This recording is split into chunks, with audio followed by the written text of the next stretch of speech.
जय हिंद जय भारत दोस्तों, welcome to my YouTube channel.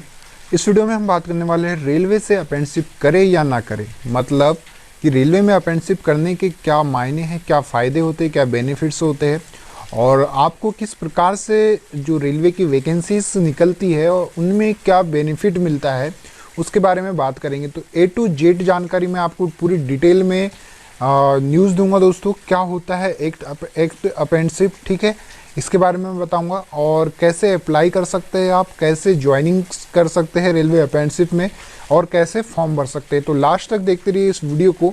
और लास्ट में यही मैं बोलूँगा दोस्तों, अगर वीडियो को जो है एक भी आप स्किप ना करें क्योंकि बहुत ही ज़्यादा इम्पॉर्टेंट न्यूज़ है, ठीक है। तो चलिए स्टार्ट करते हैं हमारी इस वीडियो को।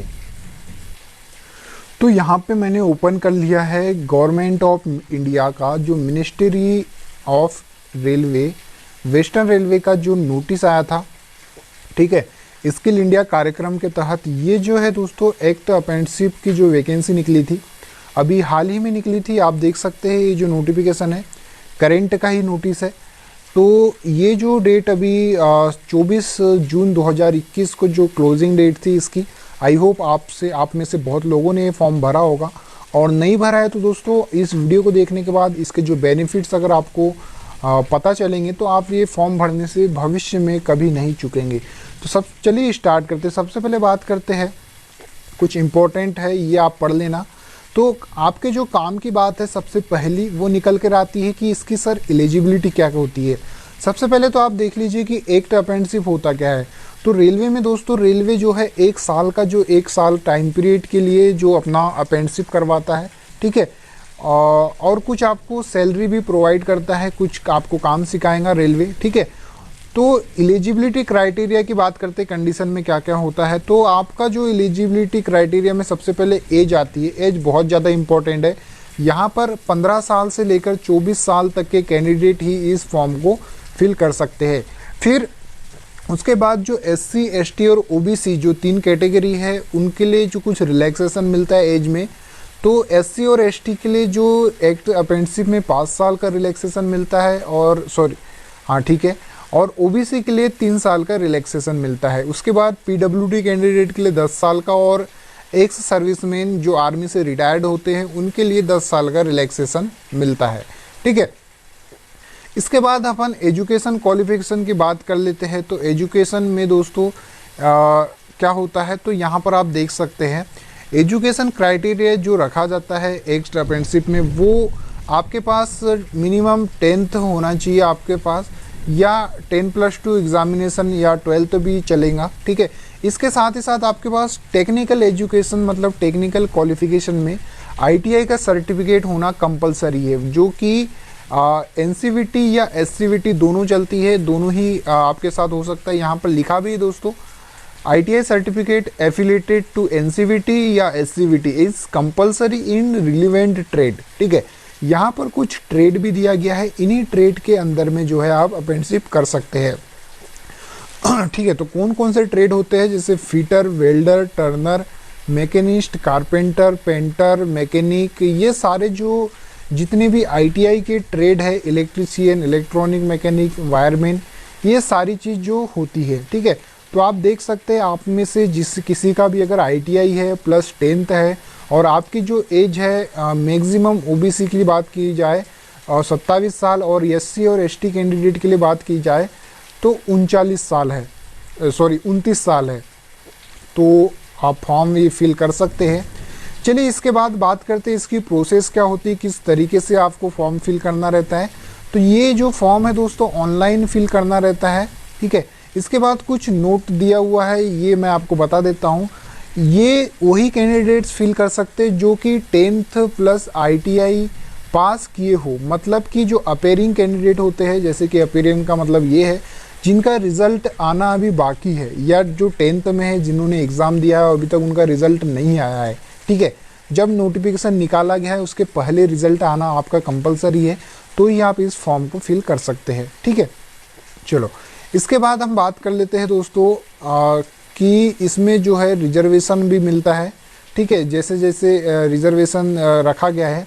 इसके बाद पेमेंट फ़ीस की बात करें तो ऑनलाइन जो चार्जेस लगता है, अगर आप फॉर्म ऑनलाइन फिल करते हैं तो आपको केवल मात्र 100 रुपये ही देना पड़ता है। और ये फॉर्म आप किसी भी कैफ़े में जाकर फिल करवा सकते हैं, जो ऑफिशियल वेबसाइट रहती है आरआरबीज़ की, उसके थ्रू।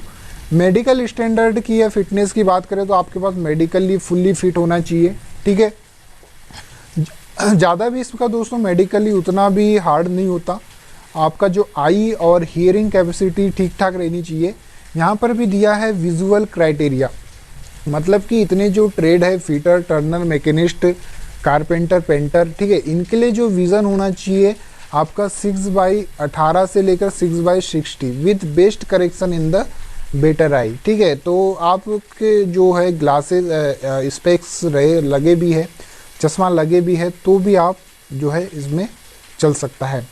इसके बाद अपन बात करते हैं मोड ऑफ सिलेक्शन की। बहुत ही ज़्यादा इम्पोर्टेंट होता है इसमें मोड ऑफ सिलेक्शन, ठीक है। हर किसी का मतलब ये रहता है कि इसमें सिलेक्शन किस तरीके से होता है। इसमें दोस्तों आपको कोई भी रिटर्न टेस्ट नहीं देना पड़ता, there will be no written test, ठीक है। यहाँ पर क्लियरली मेंशन किया हुआ है कि इसमें किसी भी प्रकार का रिटर्न टेस्ट नहीं होगा। आपका जो सिलेक्शन होगा, selection of the eligible application for imparting training under the act apprenticeship 1961 will be based on the merit list, मतलब मेरिट लिस्ट के आधार पर ही आपका सिलेक्शन होता है। और मेरिट कैसे बनती है, तो 10th के आपके कुछ मार्क रहेंगे और प्लस ITI के जो मार्क रहते हैं उनका एवरेज निकाला जाता है। उसके आधार पर जो परसेंटेज निकलता है उससे आपका सिलेक्शन होता है। मान के चलिए कि आपका जो 10th का जो है 60% है और जो आपका ITI का जो परसेंटेज है वो है दोस्तों 80% है, तो इसका एवरेज निकाला जाएगा। तो एवरेज किस प्रकार से निकलेगा, तो आपको एवरेज निकालना आता ही होगा। तो 140 इन दोनों को जोड़ेंगे और 2 से डिवाइड कर देंगे, तो इसका मतलब कि 70% आपका क्या निकल गया, परसेंटेज निकल गया। अब अगर इस पे मेरिट निकाली जाएंगी आपसे, अगर 70% से ज़्यादा जितनी सीटें हैं उसके आधार पर, ठीक है, तो मेरिट बेसिस पे आपका जो है सिलेक्शन होता है। यहाँ पर दिया हुआ है कैलकुलेशन ऑफ मार्क्स किस तरीके से करते हैं, ठीक है। तो आप यहाँ पर स्क्रीनशॉट ले लीजिए और इसको आराम से पढ़ते रहिए, ठीक है। इसके बाद अपन बात करते हैं जो कि अपना जो अगला टॉपिक है वो ट्रेनिंग पीरियड को लेकर। तो यहाँ पर दोस्तों आपको जो है जो सिलेक्टेड एप्लीकेंट होते हैं उनके लिए 1 साल की जो ट्रेनिंग पीरियड होती है, 1 साल तक के आपको जो है रेलवे ट्रेनिंग करवाता है। उसके बाद आपको जो है सर्टिफिकेट दिया जाता है, ठीक है। मोड ऑफ एप्लीकेशन की बात की जाए तो यहाँ पर एप्लीकेशन जो है ऑनलाइन ही आपसे मंगाए जाते हैं। अगर आपसे कोई बोलता है कि ऑफलाइन होके कोई फ्रॉड बोलता है तो आप उस पर विश्वास ना कीजिएगा, क्योंकि रेलवे का जो अभी कार्यभार है पूरा का पूरा ऑनलाइन हो चुका है। तो इसकी जो ऑफिशियल वेबसाइट है www.rrc.wr.com, मतलब जो वेस्टर्न रीजन का जो वेबसाइट है, जिस भी रीजन से फॉर्म निकलता है, ये वेस्टर्न रीजन से निकला था, तो वेस्टर्न रीजन की वेबसाइट पर जाके आपको फॉर्म फिल करना है, ठीक है। तो यहाँ पर जो आप देख सकते हैं यहाँ पर जो है लिंक वेबसाइट की दे दी गई है, ठीक है। इसके बाद जो फॉर्म भरने का प्रोसेस है वो तो आप सभी को पता ही होगा, और नहीं भी पता है तो कोई दिक्कत की बात नहीं है।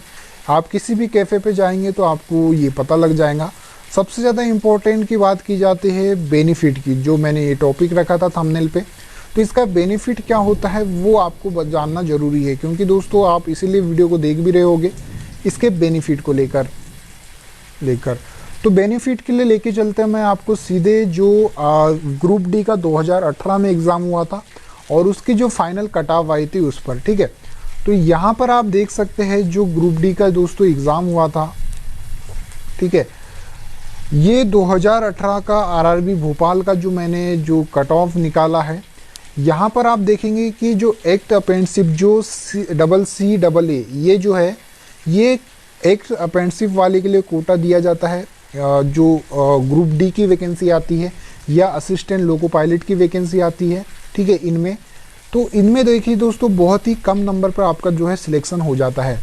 जनरल कैटेगरी की जो कट ऑफ गई थी एक्ट अप्रेंटिसशिप की मात्र 40 नंबर, ओबीसी की कट ऑफ गई थी दोस्तों 30 नंबर, एससी की कट ऑफ गई थी 30 नंबर और एसटी की भी कट ऑफ गई थी 30 नंबर, ठीक है।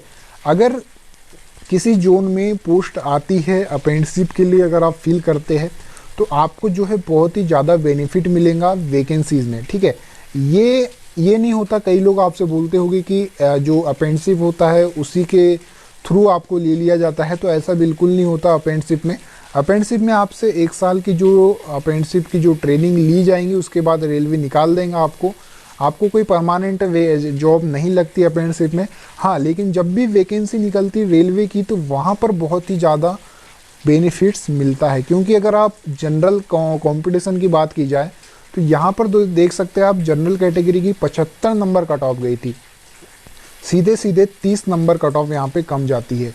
तो सोच सकते हैं दोस्तों कितना बेनिफिट है रेलवे की जॉब पाने के लिए अप्रेंटिसशिप करना। तो अगर आप एलिजिबल है तो इस जो अपॉर्चुनिटी को बिल्कुल भी आप जाने ना दीजिएगा, ठीक है। तो समय समय पर मैं आपको बताते रहूँगा कि कब आपका एक अप्रेंटिसशिप का फॉर्म निकलता है। तो इसके लिए आपको क्या काम करना है, इस चैनल को आप सब्सक्राइब कर लेना, और जो इस वीडियो को अगर आपको पसंद आई हो तो इस वीडियो को लाइक कर देना, और अपने दोस्तों में इसे बहुत ही ज़्यादा से ज़्यादा इसे शेयर करना, क्योंकि ये वीडियो उस तक पहुंचना चाहिए, उस गरीब बच्चे तक पहुंचना चाहिए जिसको नौकरी की सख्त आवश्यकता है। और बेरोज़गारी का आलम तो आप देख ही सकते हैं कितना ज़्यादा बेरोज़गारी है, और उसके ऊपर से नंबर ऑफ़ कैंडिडेट की कट ऑफ बहुत ही ज़्यादा जाती है, ठीक है। इतने ज़्यादा फॉर्म डल जाते हैं कि कट ऑफ की कोई हद ही नहीं है, ठीक है। तो आप यहाँ देख सकते हैं। तो thanks for watching this video, bye bye, take care and good night, और अपना ध्यान रखिएगा और अपनी तैयारी जो है अच्छे से आप करते रहिएगा। Thanks for watching this video, good night.